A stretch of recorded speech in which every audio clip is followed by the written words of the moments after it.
KL university నుండి 4 members ఉన్నారు నా పక్కన స్టూడెంట్స్. 3rd ఇయర్ చదువుతున్నారు వాళ్ళు. అయితే ప్లేస్ అయిపోయారు సిమెన్స్ కంపెనీలో. అసలు వాళ్ళ ఎక్స్పీరియన్స్ ఏంటి, ప్లేస్ అయ్యే ముందు ఎలాంటి ట్రైనింగ్ తీసుకున్నారు, ఏమేమి హెల్ప్ అయ్యాయి ఇక్కడ క్యాంపస్లో అనేది అడుగుదాం. సిమెన్స్లో ప్లేస్ అయ్యారు, హ్యాపీగా ఉన్నారా? చాలా అంటే చాలా హ్యాపీగా ఉన్నాను. నేను నా కాలేజ్కి చాలా థ్యాంక్స్ చెప్పుకోవాలి.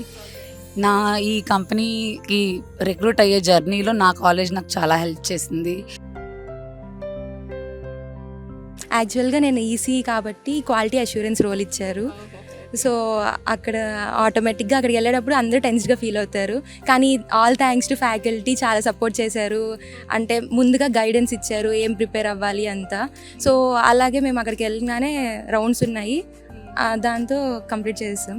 సో ఇక్కడ ఇచ్చే ట్రైనింగ్ ప్రోగ్రామ్ కానీ ఇక్కడ ట్రైనింగ్ వల్లే మాకు అక్కడ ప్లేస్ అవ్వడానికి మెయిన్ రీజన్. సో మీ ప్యాకేజ్ అడగొచ్చా?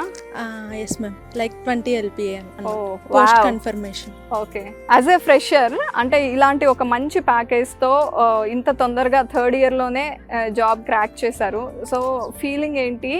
సో ఫస్ట్ నాకు ఎప్పుడైతే సెలెక్ట్ అయిపోయాం ఇలా అని తెలిసిందో పేరెంట్స్కి కాల్ చేస్తే దేవర్ ఓవర్ క్లౌడ్ అనమాట.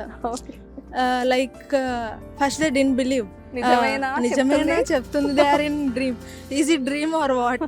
సో నేను లేదు నిజమేనా వచ్చింది ఇలా అని చెప్పేసరికి చాలా హ్యాపీగా ఫీల్ అయ్యారు.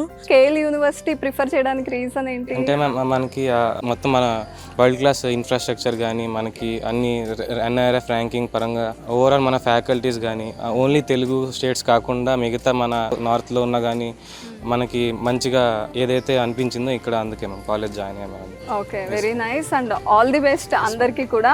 Thank you. సో ఓవరాల్గా ఈ స్టూడెంట్స్ నుండి నాకు అర్థమైంది ఏంటంటే ఇక్కడ ఇంపార్టెన్స్ ఓన్లీ ఎడ్యుకేషన్కి అండ్ ఇక్కడ ఫెసిలిటీస్కి కాదు, అండ్ ప్లేస్మెంట్స్ విషయంలో చాలా చాలా కేర్ తీసుకుంటున్నారు. ముఖ్యంగా CRT ప్రోగ్రామ్ గురించి ఏ స్టూడెంట్ని కదిలించినా కూడా ఎక్కువగా దాని గురించే చెప్తున్నారు. ఆ CRT ప్రోగ్రామ్ వల్లే మాలో కాన్ఫిడెన్స్ బిల్డ్ అయింది, అంటే 0 నుండి మేము ఎక్కడి వరకు వెళ్ళాం అనేది ఎక్కువగా చెప్తున్నారు.